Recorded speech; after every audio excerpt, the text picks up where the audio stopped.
Hello friends, હું છું Nitaben cooking ચેનલથી. મારી ચેનલમાં ફ્રેન્ડ્સ તમારું ખૂબ ખૂબ સ્વાગત છે. આજે હું તમારી સાથે શેર કરવાની છું મુંબઈની ફેમસ દેશી ચણાની ચાટ.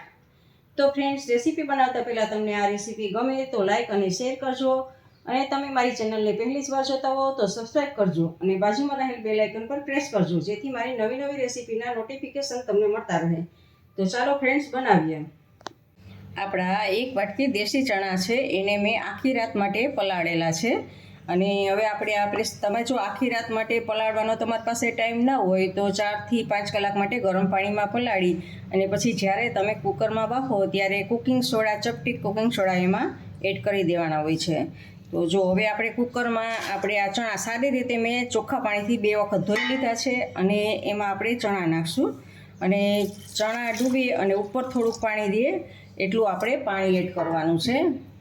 અને હવે આપણે એમાં થોડુંક અડધી મોટી ચમચી મીઠું એડ કરશું અને ઢાંકણ ઢાંકી અને ગેસ ચાલુ કરી અને ગેસ ઉપર આપણે મીડિયમ ફ્લેમ ઉપર એને 6 થી 7 વિસલ વગાડવાની છે. 7 થી 8 વિસલ વાગી ગઈ છે. તો હવે આપણા ચણા બફાઈ ગયા હશે, તો આપણે ચેક કરી લઈએ.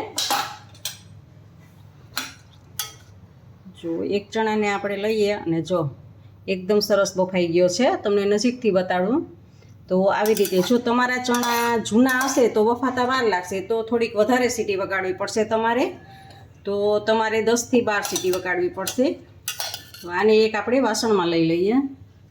જુઓ, ચણા આપણા બફાઈ ગયા છે અને એક વાસણમાં એને લઈ લીધા છે. હવે આપણે એક મસાલો બનાવવાનો છે. મસાલો બનાવવા માટે એક મોટી ચમચી કાશ્મીરી મરચું લઉં છું, અને એક મોટી ચમચી ધાણા જીરું પાવડર છે, અને થોડુંક મીઠું લેશું આપણે. મીઠું આપણે બાફવામાં નાખેલું છે એટલે આમાં થોડુંક જ અડધી ટીસ્પૂન જેટલું આપણે મીઠું લેશું. અને થોડીક આપણે અડધી ટીસ્પૂન જેટલી આપણે હળદર એડ કરશું. અને હવે આપણે 1 ટીસ્પૂન જેટલો આપણે આમચૂર પાવડર છે એ એડ કરશું. એ આપણી ખટાશ માટે છે. અને 1 ટીસ્પૂન જેટલો ચાટ મસાલો છે, અને અડધી ટીસ્પૂન જેટલો આપણો ગરમ મસાલો છે. આ બધાને આપણે મિક્સ કરી લેવાનું છે.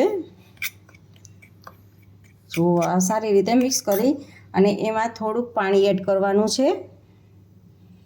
એ વઘાર સમયે આપણે આવી રીતે આપણે મિક્સ કરેલું હશે ને તો આપણો વઘાર બળશે નહીં. જો આવી રીતે આમ મિક્સ કરી લેવાનું છે.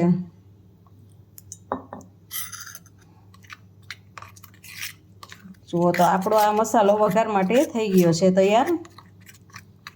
ગેસ ઉપર એક પેન લીધું છે અને 1.5 ચમચી જેટલું મેં તેલ લીધેલું છે. વધારે આપણે તેલ લેવાનું નથી, 1.5 ચમચી જેટલું જ મેં તેલ લીધું છે. તેલ આપણું ગરમ થઈ ગયું છે, તો એમાં અડધી ટીસ્પૂન જેટલું આપણે હિંગ એડ કરશું. અને આ 7-8 કળી લસણ છે, ઝીણું કટ કરી લીધું છે, એ લસણને એમાં એડ કરશું. અને નાનો ટુકડો આદુનો છે, ખમણી લીધો છે, એને એડ કરશું. ગેસને આપણે ધીમો કરી દઈએ અને આ લસણને આપણે સાતળી લઈએ. ગેસ ધીમો જ છે, લસણ આપણું સતળાઈ ગયું છે. તો હવે આપણે જે આ મસાલાની પેસ્ટ બનાવેલી છે એ પેસ્ટને એમાં એડ કરી દઈએ.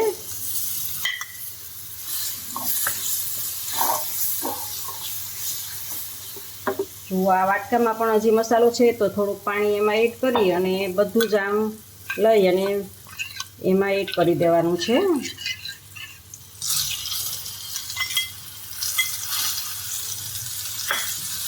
અને સારી રીતે મિક્સ કરવાનું છે, સાતળવા દેવાનો છે મસાલાને. જો આપણા મસાલા સારી રીતે સતળાઈ ગયા છે. તો હવે એમાં આપણે આ બાફેલા ચણા છે એને એડ કરવાના છે, અને બધું જ સારી રીતે મિક્સ કરવાનું છે.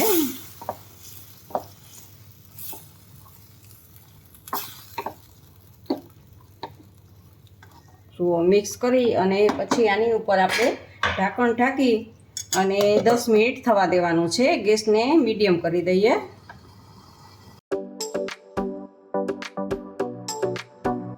જુઓ, 10 મિનિટ થઈ ગઈ છે. આપણે ચેક કરી લઈએ તો આપણું પાણી એમાંથી બધું જ શોષાઈ ગયું છે.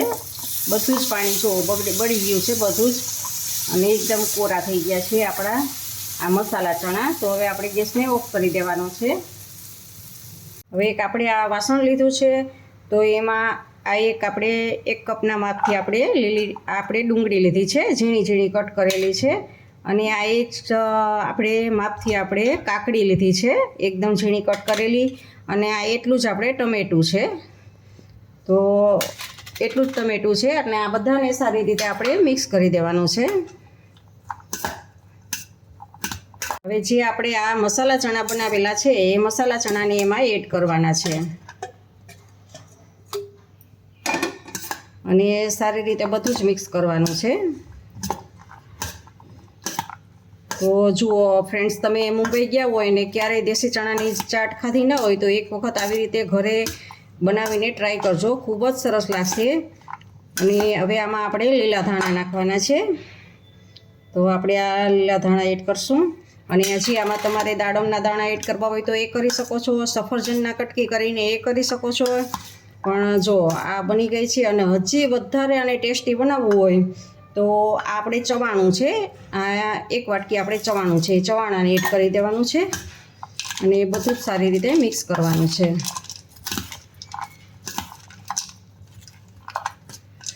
તો ફ્રેન્ડ્સ, આપણે આ દેશી ચણાની ચાટ બની ગઈ છે. તો આને આપણે હવે સર્વ કરવાની છે.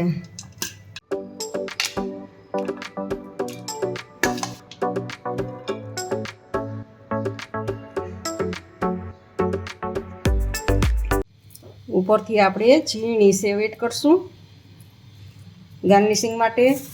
અને 1 મોટી ચમચી આપણે આંબલીનો પલ્પ એમાં એડ કરવાના છીએ, એટલે એકદમ સરસ ટેસ્ટ આવશે આને લીધે. તો આપણો આ દેશી ચણાની ચાટ તૈયાર છે.